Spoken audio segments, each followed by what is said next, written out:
Hi, everybody. I'm Pete Christensen, And I'm Coffee Brown. and welcome to episode 21 of Don't Die Dumb. Our first topic is sent in from a listener who says, "You people are stoic and pragmatic. Do you not believe in miracles?"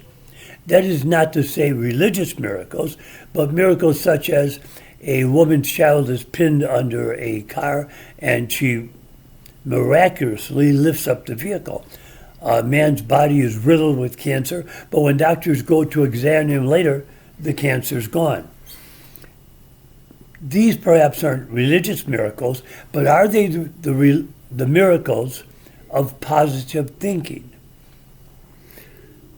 So my wife is a huge believer in the power of positive thinking.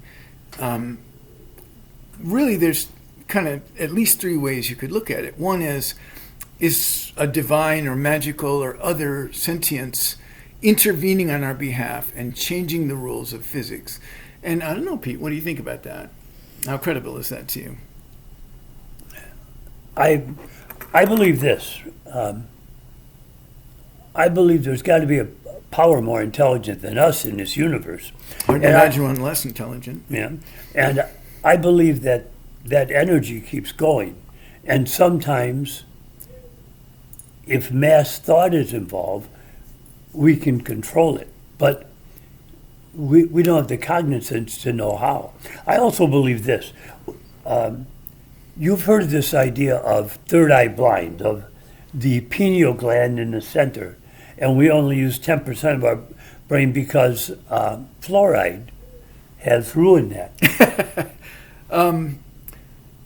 So I don't know of any credible evidence that fluoride has any direct effect on the pineal gland.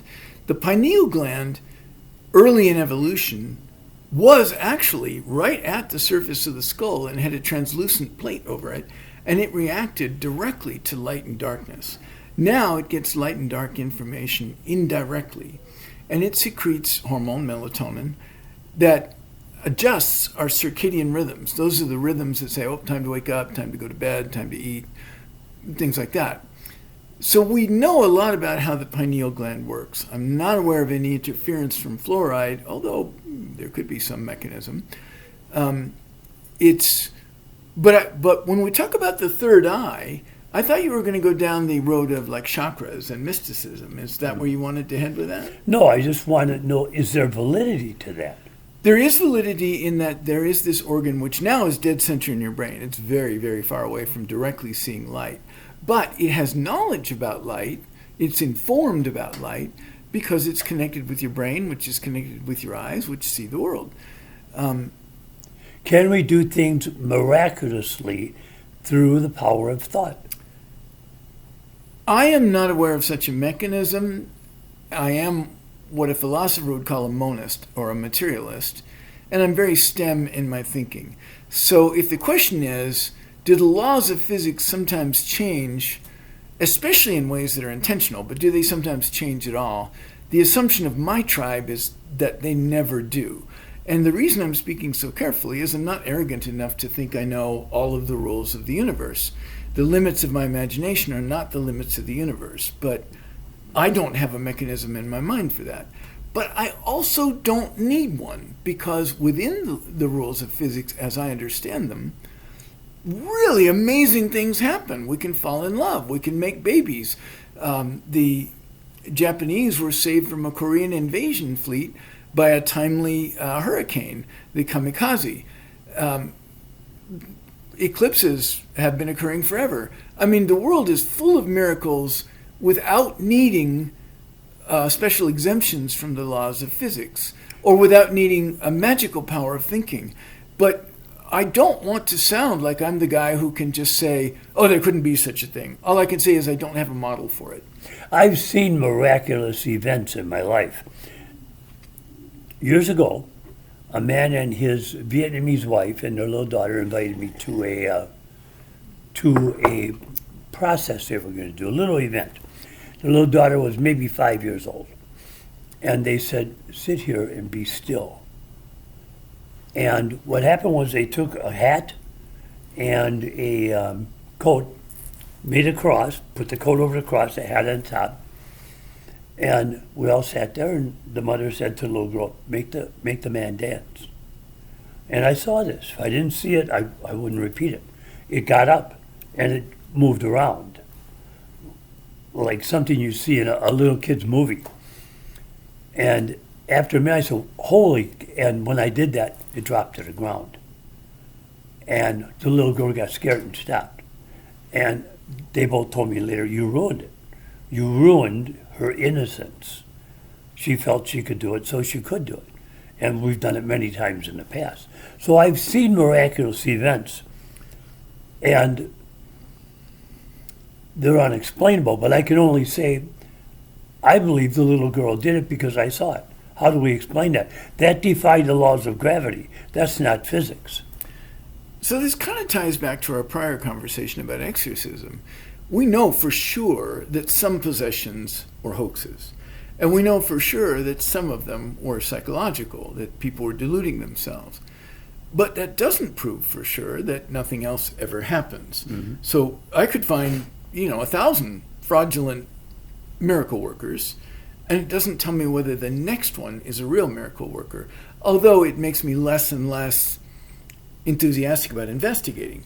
But James Randi, you remember back when Uri Geller, now you have to be kind of our age to remember this one, but back in the 70s, there was a guy named Uri Geller. He was an Israeli psychic who would hold spoons and make them bend right there on camera and stuff. And a stage magician named James Randi, who devoted his life to debunking things like this, demonstrated over and over that he could do the same thing using very well-known stage magician tricks. But he always finished with, this doesn't prove that Uri Geller isn't psychic. It just proves that we don't have to believe that because we saw a spoon bend. That's kind of where I would be.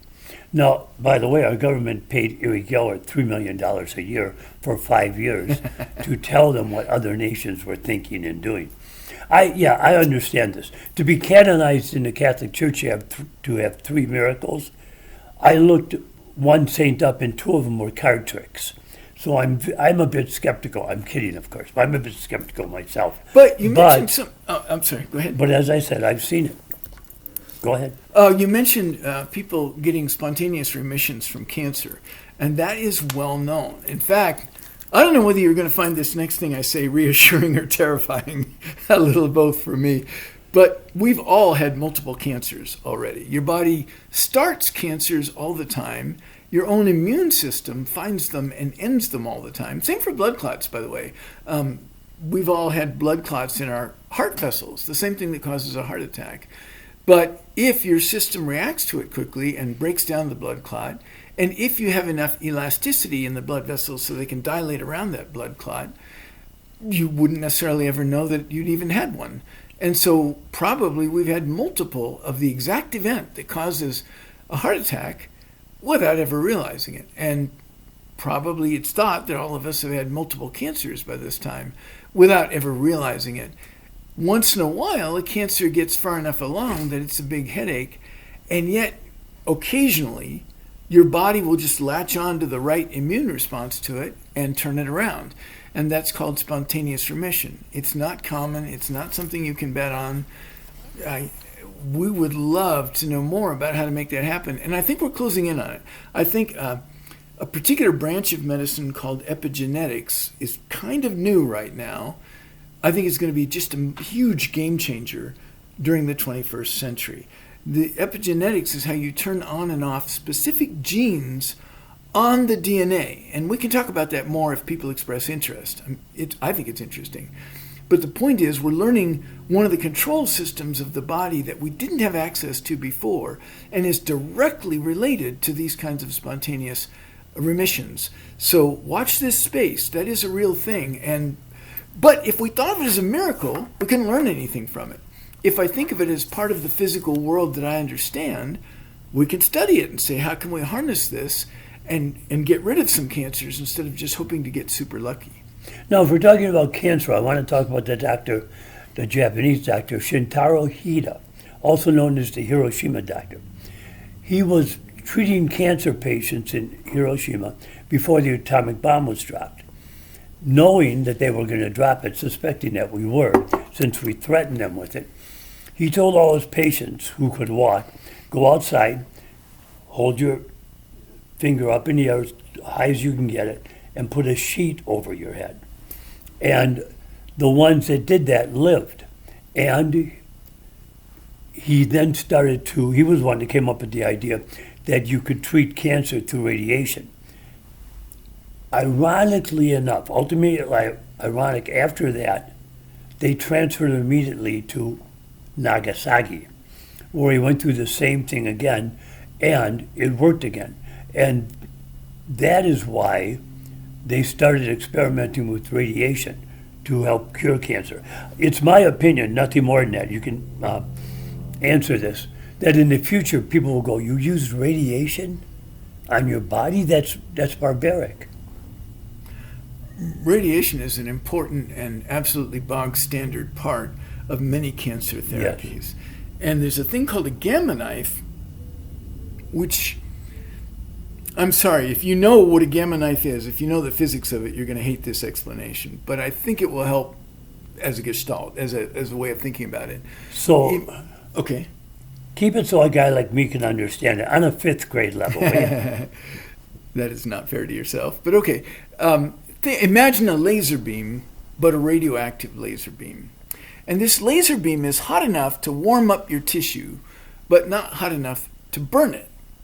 However, if you shone 100 of these laser beams at one point, it would burn that point. But each of these beams is coming in separately, and each beam alone is not powerful enough to harm the tissue. So all these 100 beams are coming in and they're warming up tissue a little bit as they go through, but they're not doing any real damage except at the point where they all meet. You've done the same thing with a parabolic mirror. If you've ever seen one of these solar stove cookers that reflects sunlight, you can put your hand right in there. Nothing will happen to it. But if you put your hand at the focal point long enough, you would get a nasty burn. And that's how these gamma knives work. They use gamma rays, which are very high frequency electromagnetic waves, because those will pass through tissues. But each individual beam is low enough in energy not to do damage. And this makes me want to point out a couple of other principles that are really important in the way that we think. Like, this is going to tie into things like social media and why we're wrong about a lot of stuff in the world. So one thing is, we assume that if something is bad, radiation is clearly bad for us, then any amount of it is bad. That's not true. There are a lot of things for which there's a threshold effect. For example, to a certain degree, you must have salt. And then there's another broad band where you could have more or less salt and it wouldn't matter. You have enough and you don't have too much. And then there's the bandwidth where there's too much salt, in which case you could mess up all of your other electrolytes and wind up with seizures or dehydration, or other terrible things can happen, really terrible things, from enough of an excess salt level. So the notion that if a little of something is bad, any of it is bad, is too much of a shortcut. It leads us to make a lot of mistakes. The other is that if something is good, well, then an infinite amount of it would be an infinite good, and that is also wrong. It's nice to be tall. I mean, I'd like to be as tall as Jacob Elordi. The guy is like 6'6", I think. And, he's a very fit guy. But these giants in history, your Robert Wadlows at 8 feet and some of the other people in that range, they're walking with crutches. They die very young. The human body isn't designed for that. There's a reason an elephant doesn't look like a great big gazelle. It has a different shape because the bigger you get, the more the physics changes. I don't want to go into that here. It'd get pretty boring pretty fast. The point is that things like being beautiful, yeah, you can overshoot on that. Look at some of the people that have had so much plastic surgery, they don't look like real human beings anymore. Look at this guy, Clavicular, who has built his whole life around creating a Ken and Barbie doll, a Ken appearance, and he looks like what he is, a completely constructed human being, right? Wealth, too much wealth, and you're not part of the normal world that the rest of us share anymore. You're off in some slice of place where the only thing you have in common is money, and that's all you evaluate each other on.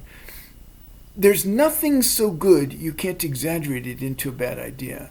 There are some things so bad that any amount is bad, but there are a lot of things for which there's a threshold, and as long as you're below that threshold, it's fine, like sunshine. Now, other topics that we have questions on: universal health care, high infant mortality in the United States, we'll get to those, but I want to do something a bit lighter that still is health related. And in that, I'm going to say this. For years, a lot of people, when there was only 3 networks, would watch a show called The Tonight Show with Johnny Carson. Tonight Show is still on. It has a different host, Jimmy Fallon. And people watched it because it relieved their stress just before they went to bed. And many people think that's kind of lacking now because you can get these shows anytime. There is no stress reliever before you go to sleep. One thing I will say, when I was, sometimes in your life it goes 100 miles an hour. You're working 2 jobs at once. You've got outside pressure. Bills are mounting. I used to watch cooking shows. There's no thought. Just in my case, there rarely is. But there was no thought here. Just watch them fold in the eggs, do whatever. And when I talked to people recently about shows that they might watch, when they told me, I realized, oh, these aren't just shows that are mildly entertaining or funny. They're shows that are somewhat nostalgic for them. I know a guy my age, he watches Ozzie and Harriet. He said, the plots always end up nice, you know what's going to happen. You know. Everybody has a good chuckle at the end. Remember when that was the standard? Always going to laugh at the end, no matter how bad it is. And another person told me, oh, I watched the Brady Bunch. I said, you like that? No, but I don't have to think. It gives me a nice feeling before I go to sleep. And one program I found, which had nothing to do with my age or anybody else's age, is called Remember When, about a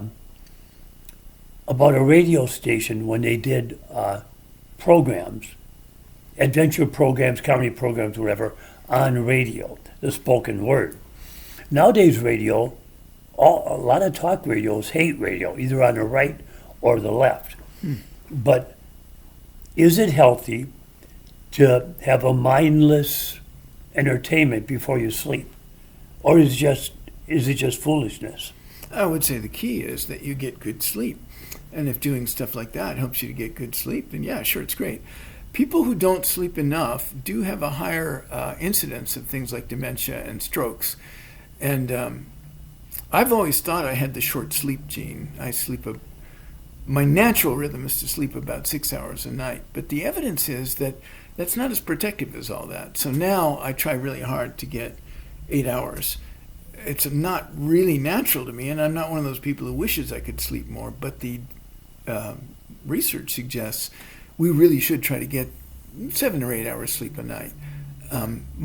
Too much, this is another thing where too much is also associated with things like dementia and stroke. So, you know, if 8 hours is good, 10 hours is better, right? No, it is absolutely not. It's worse for you.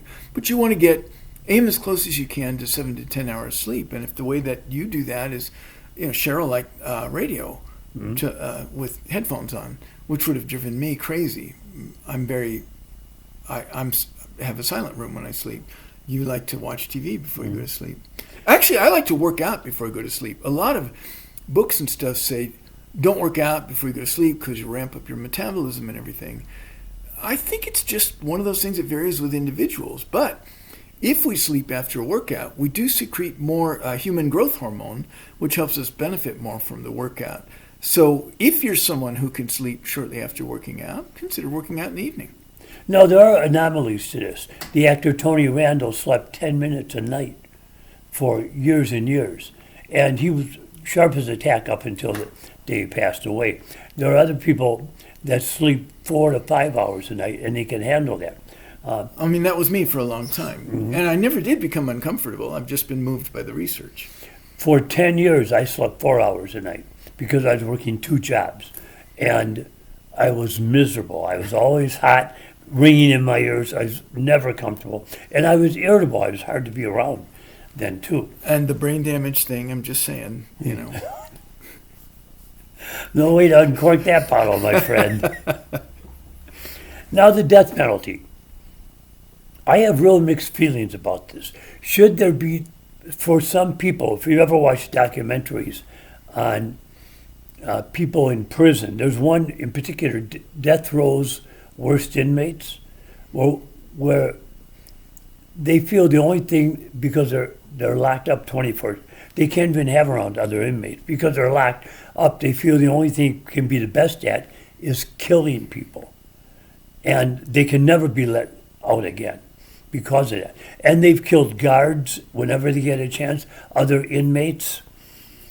Why should society pay hundreds of thousands of dollars to keep them alive, life without parole, until they naturally pass away, when it's terrible for them and it's a needless expense on us?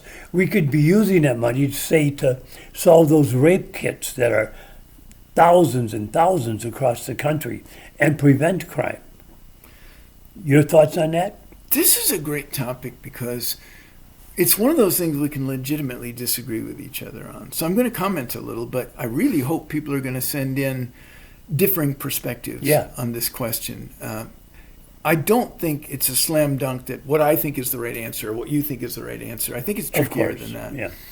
I will say that so this is my current perspective on the death penalty. Absolutely, not only feel free to disagree, but I'm looking forward to reading the disagreements. But this is where I'm at this moment. I do think there are people who have earned the death penalty. Just horrible. Charles Manson's a great example, you know.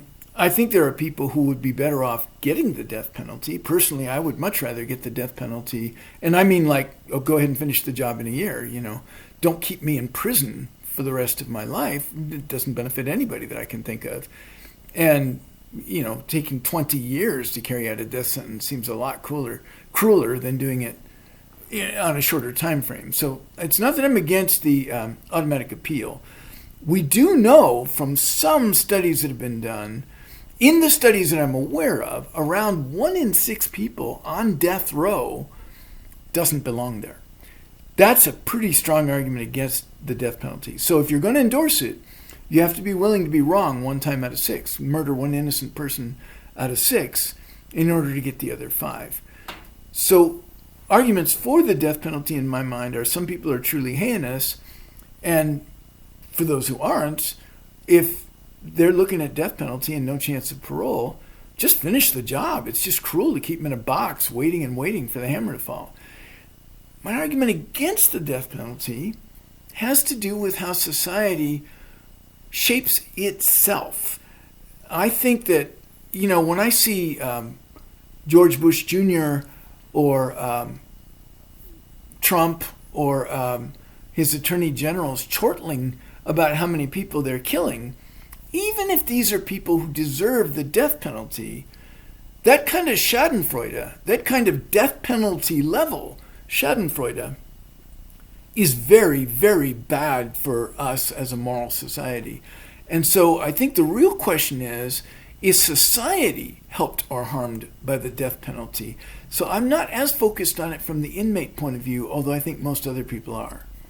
Now, Charles Manson, his defense was, look, I didn't kill anybody. And he didn't. He told people to kill. Right. And he said, would you kill Jesus Christ? How many people have been killed in his name? Would you kill your generals? Told people. That's all he did was tell people to kill them. I didn't do it. I wouldn't give a defense like that the time of day. I wouldn't let him finish the sentence before I just said, guilty, you're gone. You know. Thank you for the confession. Yeah, but it was interesting that he would do that. Right, that the notion that you get somebody else to do way. it. Now, there can be degrees of indirectness. I mean, we've certainly all seen mystery movies where somebody manipulates somebody else into committing a murder, never actually says that I'm going to murder that person. It would be sort of like if I were on the phone with the president of the Ukraine and I said, I'm going to withhold all of this support, money. Support, international aid that we have promised you to defend yourself against the Russians. But, you know, I'd feel more generous if you found some political dirt on my opponent. But he never actually said tit for tat. He never actually said, give me this or I won't give you that. So I guess it wasn't really like he was trying to use public funds for personal bribes. That kind of defense just is an insult to both the speaker and the listener. Like, really, are you stupid enough to think that I'm stupid enough to listen to a story like that and believe it? Now, couldn't we solve most murders if everyone, number one, if every felon had to give us DNA sample? And number two, even more effective, if every baby born had a DNA sample taken. So it would cut down a lot. You say 1 in 6 is not guilty on death row? In the couple of studies save I've it. seen, they're small studies. I Yeah. can't speak to how representative they are. It's just all I have to look at, you know. Mm-hmm. Now the problem, that's a double-edged sword. It would solve that, but it could be used against people terribly. You know. Right. So listen up, America. America! And by the way, I am very pro-America. Listen up, America. You can have more security up to a point by having more surveillance. But you lose freedom. Security and freedom always come out of each other's budget. If you want a free society, you're going to have to take on some risk. If you want a right to privacy, well, then you're going to have to think about subtler ways to deal with the dark web. If you want to be free to own guns, well, then so am I. And so on down the line. Freedom and security come out of each other's budget. So we would gain some levels of security and could solve some crimes if we had a universal DNA base, and there would be some medical advantages to that too. But it would also act as a monster surveillance thing. There have already been cases where, for example, I get my DNA tested. Actually I did once when somebody thought he might be a half-brother to me. Mm-hmm. It turned out not to be. Actually, to this day, I don't even know if I got scammed or not. But from my DNA, they might have been able to infer that my brother had committed a murder because they have DNA from that other murder, but it doesn't match anybody. But mine is like an 80% match, and they go, oh, it could be this guy's sibling. People have been caught that way. And that's kind of a good thing, but you could also argue it amounts to a search without a warrant. And right now, the country is moving in the direction of, well, we don't really need due process. We know who the right people are. I have a problem with that. 200 of the immigration judges in America have been fired, given no reason why they were fired, and replaced with people with no law we know why experience. They were fired. They insisted on due process. Yeah. They were replaced by former police officers. Right. What, this is the rights you take away from others are the rights they will eventually take them away from you. You will be on the shit list sooner or later. If you think right now they're getting the people you don't like, man, you need to read like a 4th grade history book, because this story never, ever ends well. We talked about that last time. Think about what it would be like to be a high-ranking officer in the Kremlin, or in the Nazi Party, or in the People's Republic of China, or in North Korea, or in Hungary's recent autocratic government. Think about how paranoid you would be every moment of every day. Everybody around you is looking to knock you over for a wide variety of different reasons. If we give up due process, as we have largely done now, none of us have due process. After in 2001, after the 9/11 attack, in the wee hours of the morning, a very small number of Republican senators passed the Patriot Act, which basically says you have all of your constitutional rights unless they get in our way, which means that is when the Constitution ended. It wasn't under Trump, it was under Bush 2, pardon me. Right now, the Department of Justice under Kash Patel is compiling a list of people they feel are unpatriotic. I didn't wave the flag as quick as you did. I didn't quote the Bible. I don't own a gun. I'm sorry. So you're a better American than me? I don't think so, pal. But I'm just as patriotic as the next guy. And they say that some people they don't love America because they complain about it. I love America. I complain about it because I want it to continue to fix its faults, as simple as that. I love my house, but I still have to fix a toilet once or twice a year. I still have to adjust the plumbing. I love my garden, but I have to fix the seals on the hose. I mean, if you love something, you take care of it. Of course, we should look at what's working and what isn't working in America. Though I will go with the maggots on this one, to this degree. The left often seems unwilling to acknowledge what's good about the country, at the same time as the right is unwilling to acknowledge what needs improvement. So on the right, they're like, slavery wasn't that bad, and the Native Americans weren't doing anything with this country anyway. It was, eminent domain. And those black people were so lucky we brought them here. They get to live in America, and they learned many useful skills, and they got free room and board. So what's the complaint here about? So the right turns a very blind eye to some very big problems. But the left often turns a very blind eye to some very big wins as well. We gave the world constitutional democracy. We're abandoning it now, but we're where that came from. That's a lot. Most people are upset with the left because they say we're not doing enough. Okay, we burned up another half hour of your life that you'll never get back. I'm Pete Christensen. I'm Coffee Brown. And remember, don't die dumb.